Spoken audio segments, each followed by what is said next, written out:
It just starts with laughing. It really does. It really does. Oh, yeah. Mm-hmm. Yeah, get that water. This is your friendly reminder to drink your water. Drink your water. Mm-hmm. It's important. I've actually seen a huge difference in drinking more water. Like, I know it's such a basic thing. Like, wow, I can't believe they're talking about drinking water. But honestly, I think the majority of the population is dehydrated. You know? So, drink your water. Drink your water. Absolutely. Mm-hmm.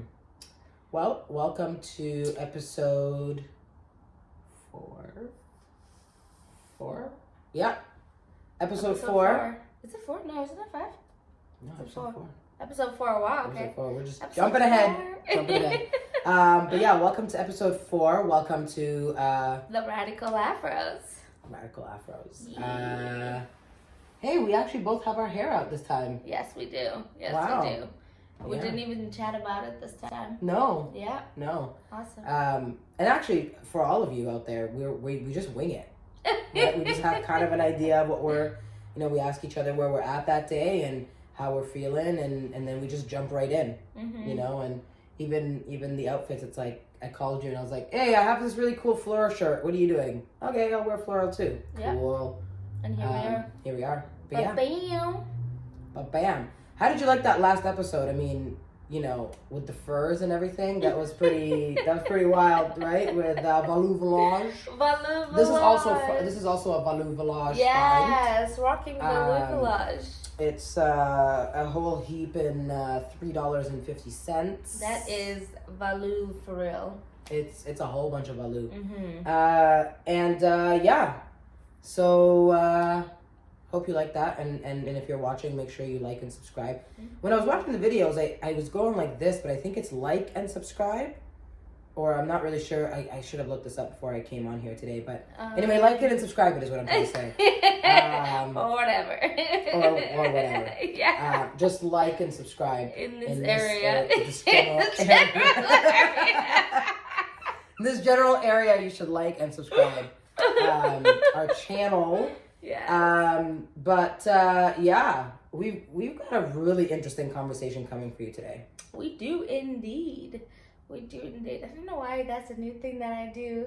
Indeed. Yeah. Oh. I used to do it a while ago. Now it's back seemingly into my vocabulary. Today's topic is transition. And the air of like movement and moving on to the next phase of your life, next phase of the project, just the next phase, and this combined sense of loss and grief and this underlying embedded excitement and happiness for what comes next. It's like that, that I think I read on Instagram something that said, if people think that when the caterpillar goes into its cocoon, and becomes a butterfly, that it just kind of, attaches wings and now it's a butterfly. But instead it has to basically decompose or something into like this a goo. gooey mess, and then grow out of that and become a butterfly. And so it's like, the goo doesn't evaporate, so it's not completely gone, but like it has to be goo, which is so but also just like wow. Wow. I feel like that's how I feel about transition. Is that it's like ugh sometimes, but it's also like yeah, and I think I'm really excited about us getting deep into this, because I think that you're in a state of transition right now. I'm in a state of transition right now. I think the world globally is in a state of transition right now. The collective is in a state of transition, and as we talked about a couple of episodes ago, when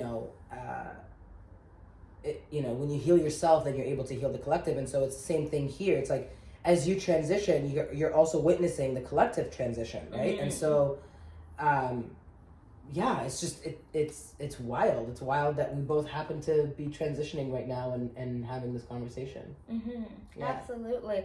I think my big transitions in life, especially within my independence, being in Canada and being in Vancouver, have been with someone, have been accompanied by like this parallel mirroring that somebody else is going through as well.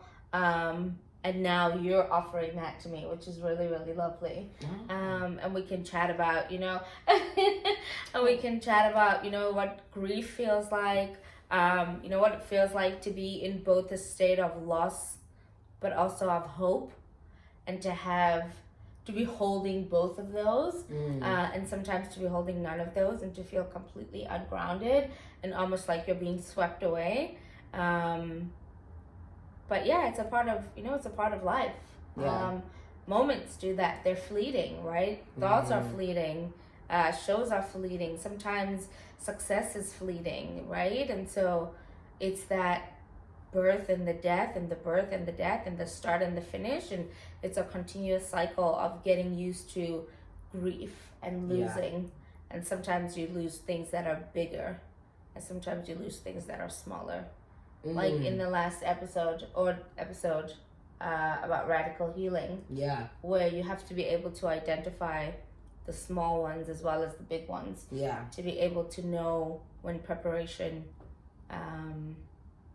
is needed. Is needed. That's really powerful. I love that. And it's, we actually just talked about this too. It's like every moment when it passes, essentially it dies, right? And I have a very dear friend of mine who, one time explained to me, he says, people think that it's grim to think about it this way, but everything is death. Everything, right? Everything dies. Everything ends. And instead of, so how I perceive that is, instead of being like, oh my God, which I feel sometimes like, but life is so good, right? Like, I want to make sure I live it all. I want to make sure I do everything. Like, time might run out or something. Like I'm chasing, rather than recognizing that everything comes to an end, and everything, it happens and then it ends. A moment happens and it ends. And so, really that presence now becomes the most valuable thing, right? Because if I'm present in every single moment, then I'm okay with the grief of that moment because I lived it, right?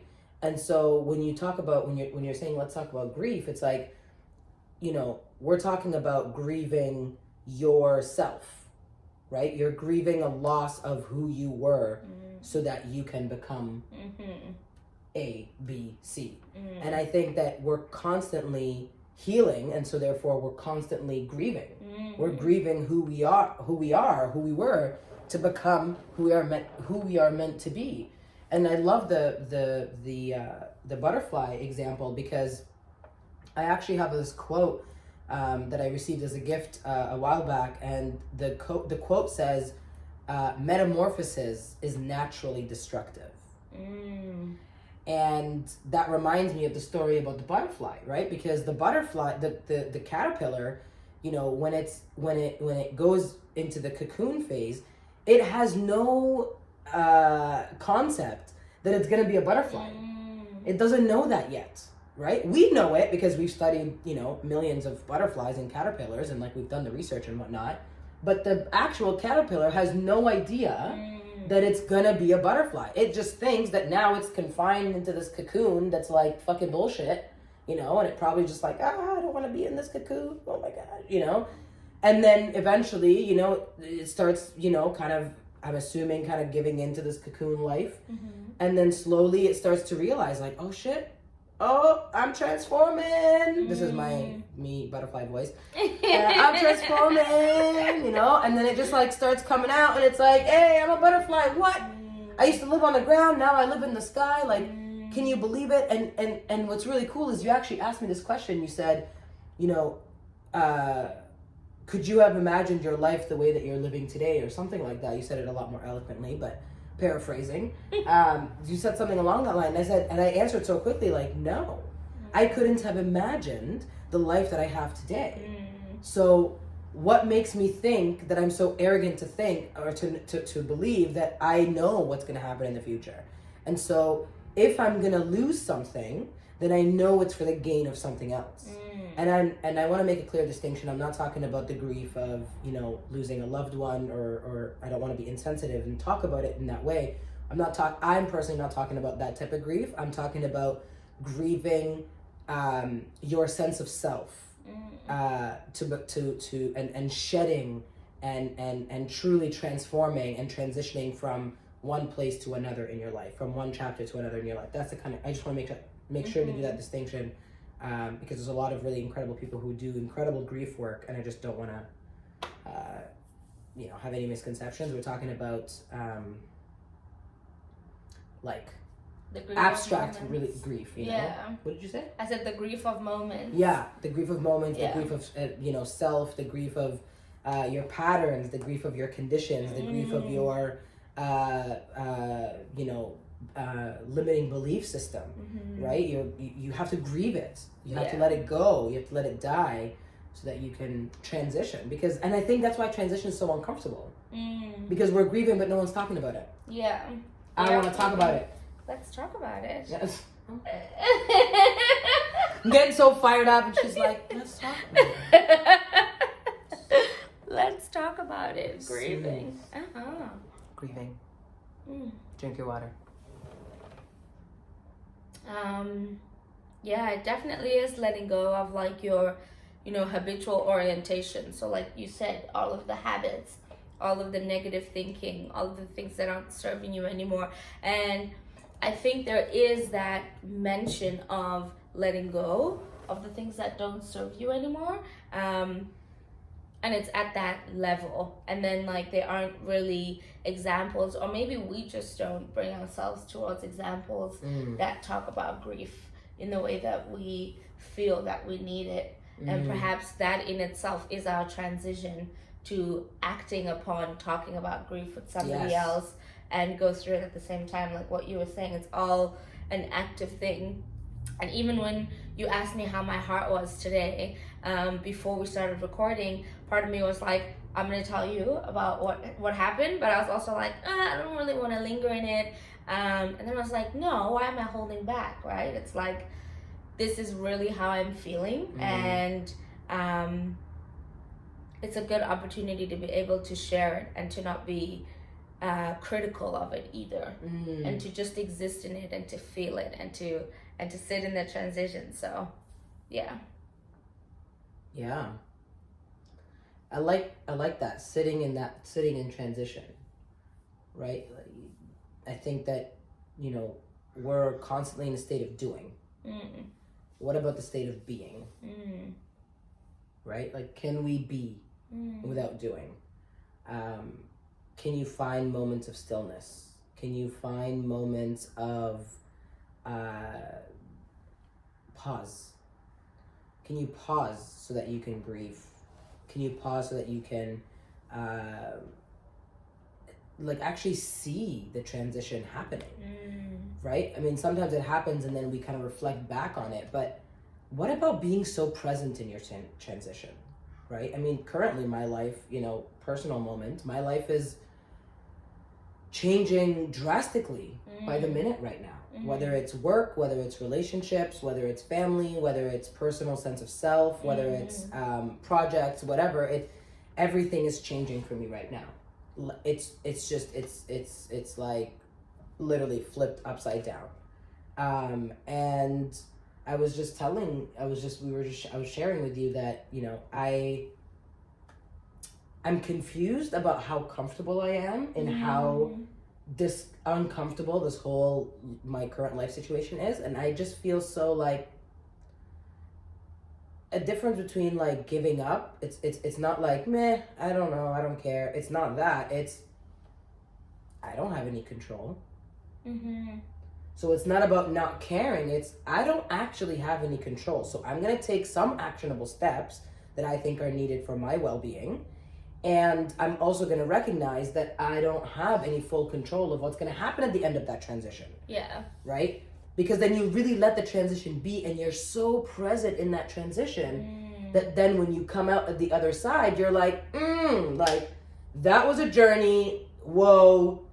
Okay. Noted. And then here we are today. Yeah. Versus all of a sudden being like, oh, like, I don't understand what's happening, and like, you know, and I think that's what helps with the groundedness, right?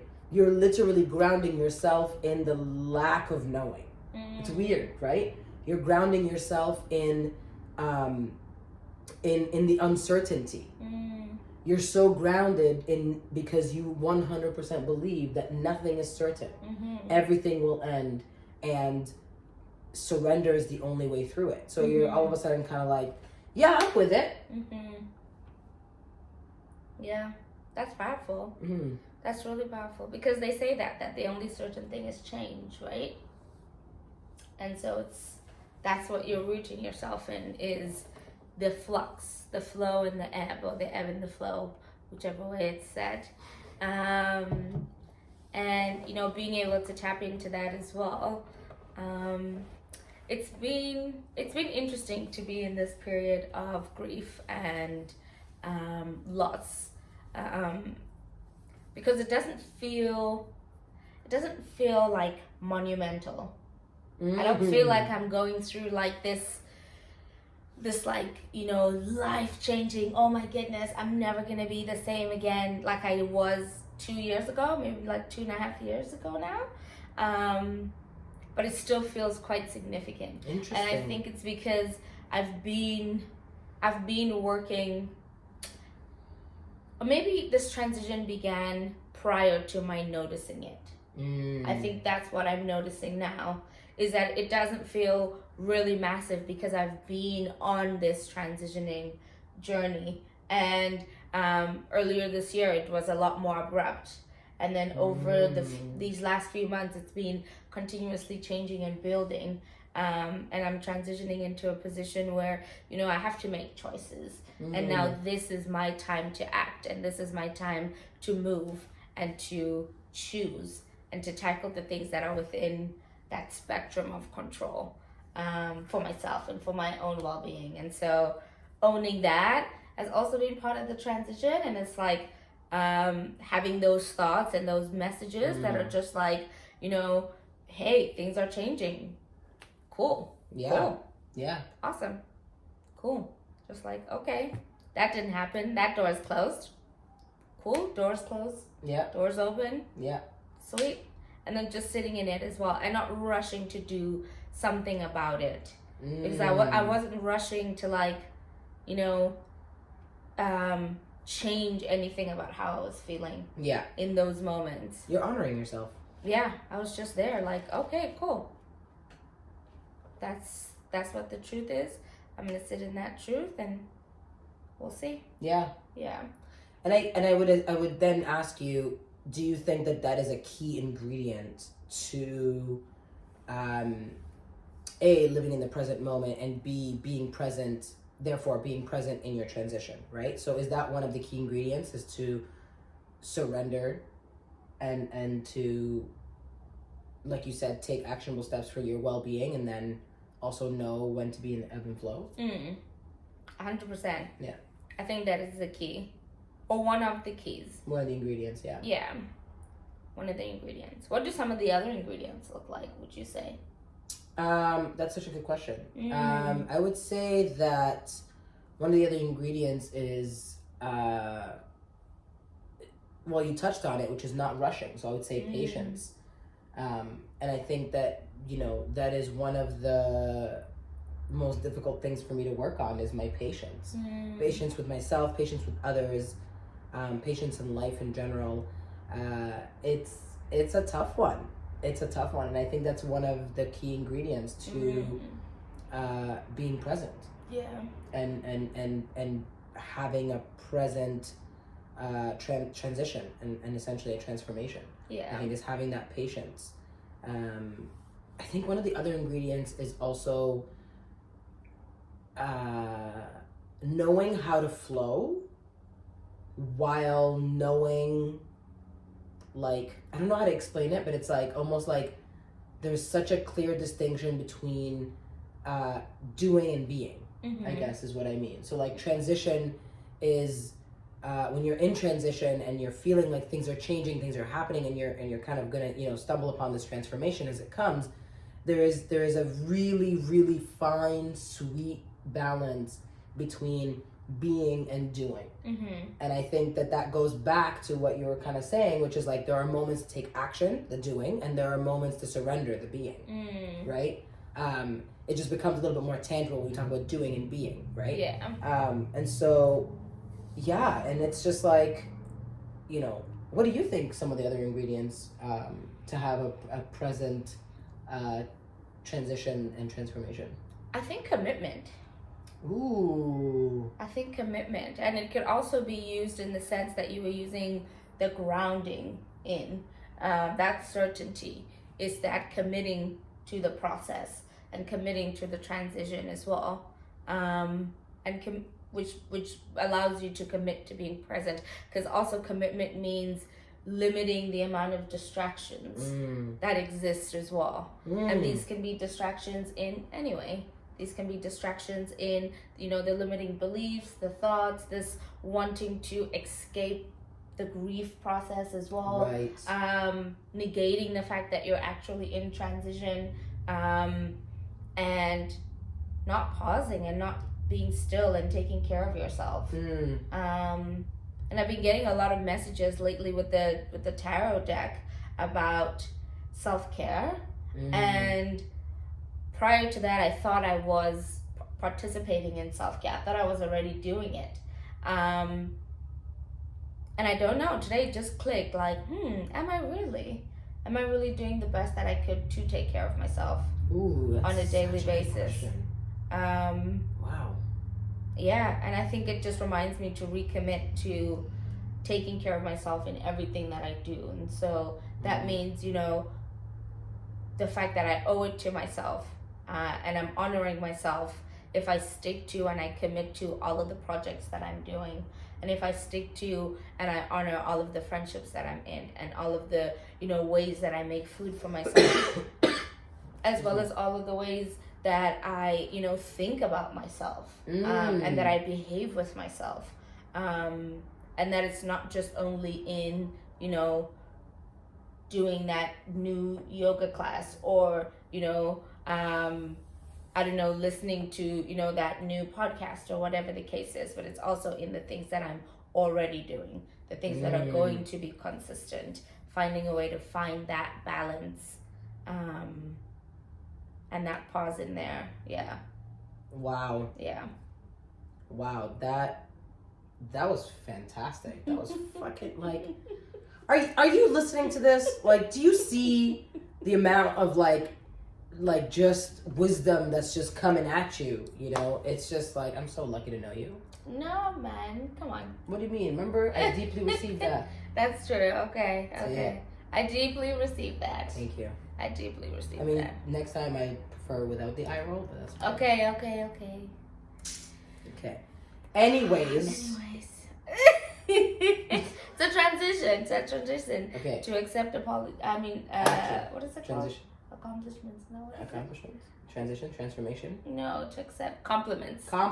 Oh yeah, compliments. Yeah. Compliments. I'm in a transition of my life to start accepting them and actually receiving them. Yes, a dear friend taught me that.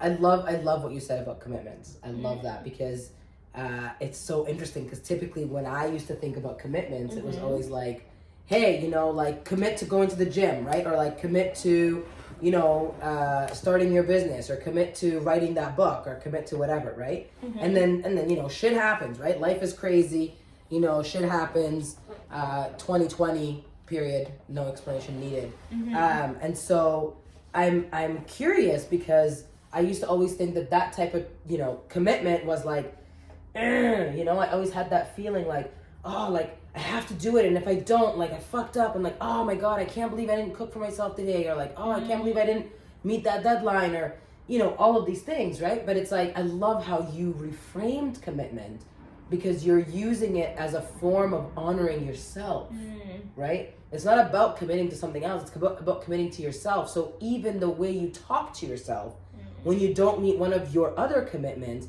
is a form of commitment. I am committing to speaking to myself compassionately.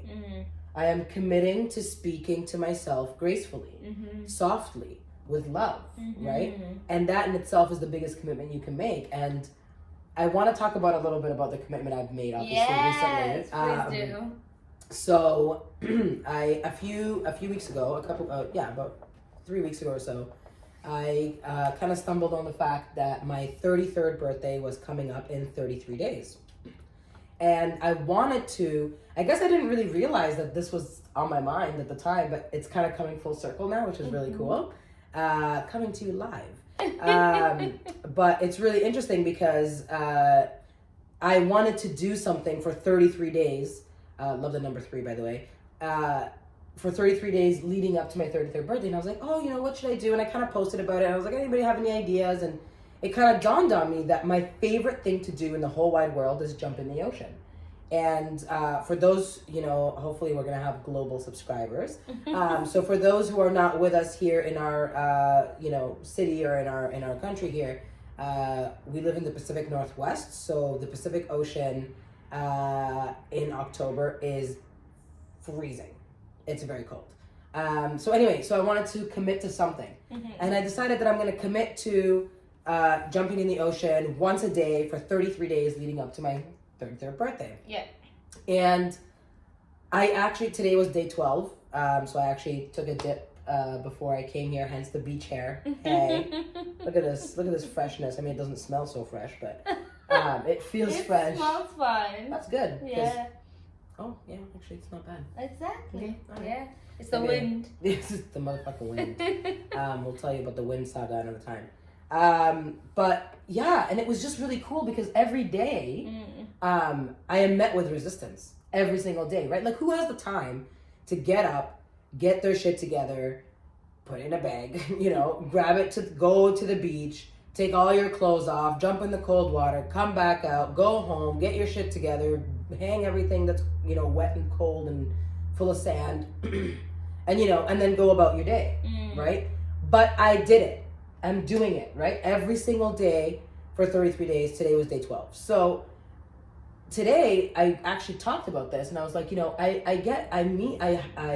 am met with resistance every time. And every time I have to overcome that resistance. It's getting easier to overcome it, but there is resistance there. And so I love what you just said because I made this commitment to honor me. I made this commitment to create a ritual for myself. And like, I have a whole vibe, like I get there, rain or shine. I get there and I put all my stuff down and I pull a card and I reflect and I put a little essential oils and, and for the last few dips, I've gone completely in the nude. And I just take everything off and I just, walk into the ocean and I'm usually in there for about 2 minutes or so. And then I make my way out and you'd think you'd be freezing, but you're actually a lot warmer when you get out. And I just kind of like shake it all off and then I put my big robe on and I kind of like hug myself a little bit. And then I usually have some sort of like reflection on my mind and I share that and then off I go with the rest of my day. I have never done that. I am turning 33 this year. I have never, ever, ever so intentionally committed to something to honor myself. Ever. And that really dawned on me because I'm like, then what the fuck have I been doing? Yep. Right? Like, what have I been doing? Like, I don't even know. Like, have I like not ever committed to anything ever before? I mean, I had a career for 10 years. I committed to going to work every day. But that had zero intention and that had nothing to do with me. Yeah. And so it's also like, what are you actually committing to? Yeah. And what are you making space for? Right? Like, if you have a whole bunch of external commitments that don't really serve you, then that's not the kind of commitment that's going to help you in that transition. Yeah. That's not the commitment that you're looking for your transformation, right? These are distractions. These are distractive commitments. Yeah. And so it's also the type of commitment that you have. And yeah, I really wanted to share that story because I'm quite proud of it. I'm actually, proud of you. Yeah, I'm quite proud of it. I've had some guests come with me. So you know what? Actually, let's play a little game. If you're watching this, obviously like and subscribe in this general area, but also comment because if we get a lot of comments, Palessa's gonna jump in the ocean with me. No. Yes. No. Listen to me. No. Just do it. No. Y'all comment, feel free to, but Okay, how about this? How about if we get to 100 subscribers, you'll jump in the ocean before my 33rd day? Okay. commitment, right? Commitment. Okay, if we get to 100 subscribers before November 4th, I will jump in the ocean. In the cold ocean with me. In the cold ocean. Boom! Okay, listen, I really want to make this happen, okay? So make sure you tell all your friends. We're going to make Melissa jump in the cold ass ocean. Obviously, we're going to videotape the whole thing and share it with all of you. What? You committed. It's you already said it live happening. Okay. You can't edit this out. I won't edit it out. I can't. I have the power to do that though. I won't edit it out. Okay, that is a commitment I'm making. 100 subscribers before November 4th. Because November 4th is the last day. Yeah. Okay. All right. Cool. Yeah. Wow. That I went on a tangent there, but I love that we just started talking about commitments. Mm-hmm. Yeah. They're awesome. Because I guess then you're so right. Because commitment is then one of the key ingredients to being in transition and being present in that transition and your transformation. I love it. Me too. I love this. Like it and subscribe. And tell us in the comments what you're committing to. What is a commitment that you'd love to make for yourself? How is it that you want to honor yourself in that process? And we will see you on the next episode. This is not just imagination. This is your reality. Yeah, boy. Boy. Bye. Oh. Sorry.